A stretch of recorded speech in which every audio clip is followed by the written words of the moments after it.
This is the GAUMONT British News, presenting the truth to the free peoples of the world.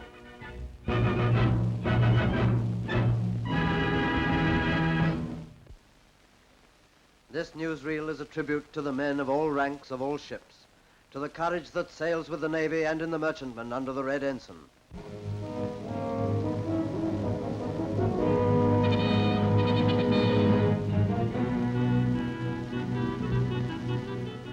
A tiny dot crowded in by enemy bases or at best by pro-enemy non-belligerents. Malta badly needing supplies. A map can only hint at the danger through which those ships must run.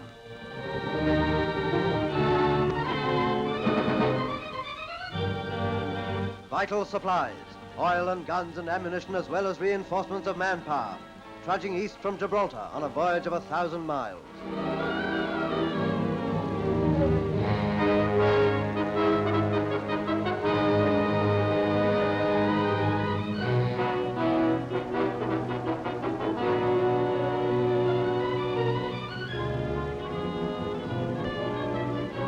Escorted for the first part by battleships whose flagship is the giant H.M.S. Nelson.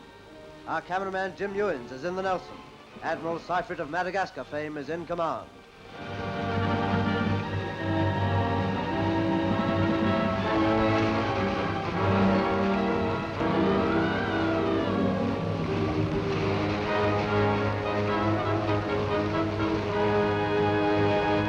Some air action took place on the horizon, but the first hours passed almost without incident, though every man in that gallant fleet knew just what kind of trouble must come before landfall.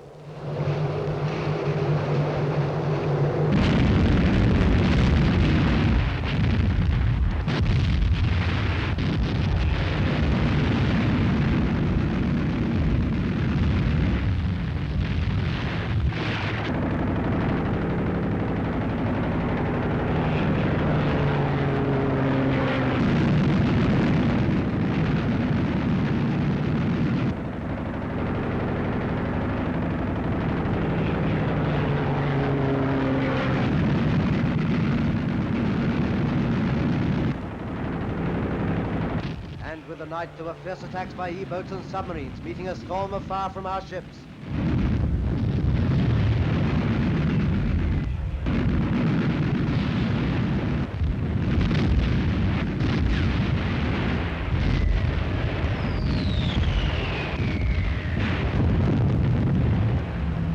The next day brought the convoy within range of Axis dive bombers and torpedo planes, and that day was one of ceaseless action. Formation after formation came into attack, to be met and broken up by the incredible skill and gallantry of Fleet Air Arm pilots. Those that broke through were met by a barrage of fantastic intensity.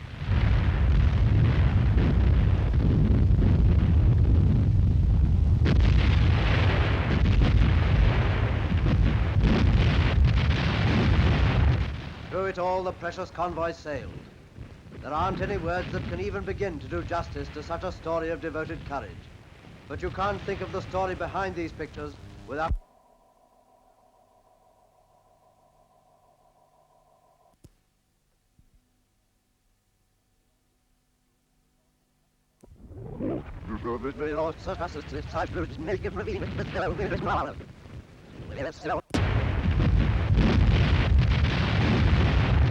Through it all, the precious convoy sailed. There aren't any words that can even begin to do justice to such a story of devoted courage. But you can't think of the story behind a Navy, cool and workmanlike.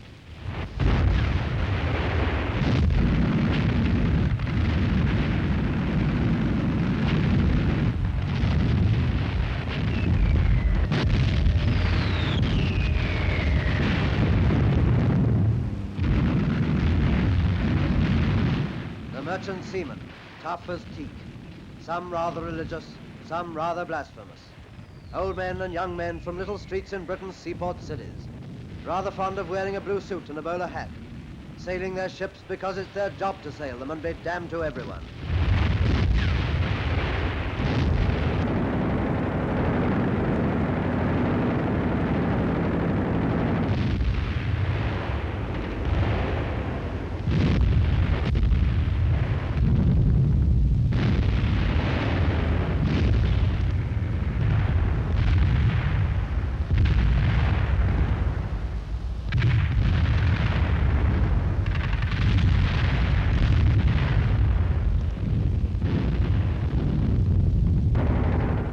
camera goes on turning. There's a plane. He's been hit and he's coming down. And our cameraman filming him from an exposed position was yelling out, "Crash, you so-and-so, crash!" But he was out of range when he came down.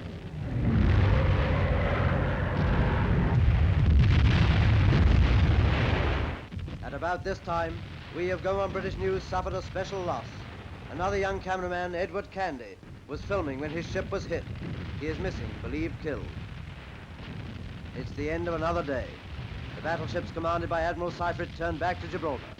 In a brief lull, the officers and men took a rest, and how they'd earned it.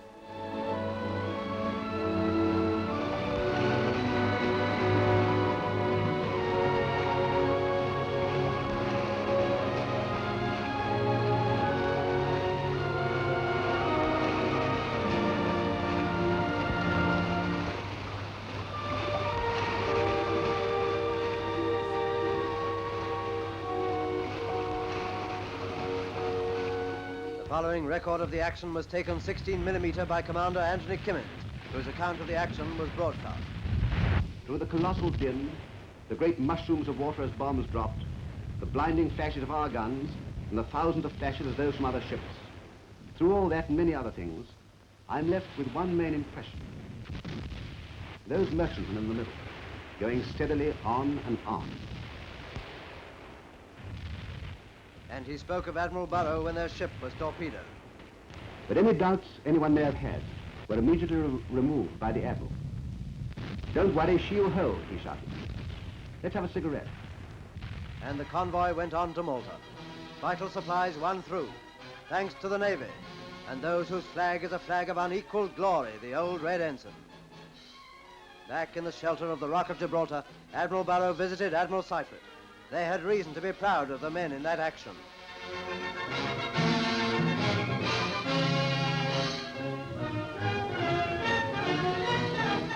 And this is Edward Candy. It was his first big job.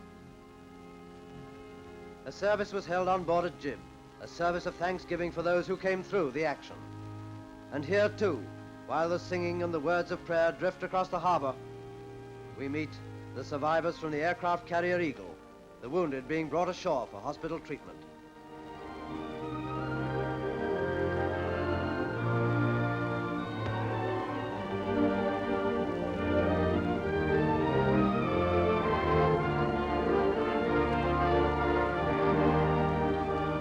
And we see them waiting to get new kit before the next job.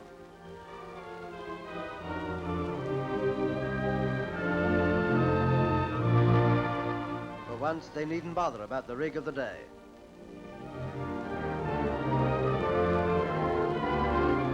We see them lined up to get their pay, and that seems very, very strange.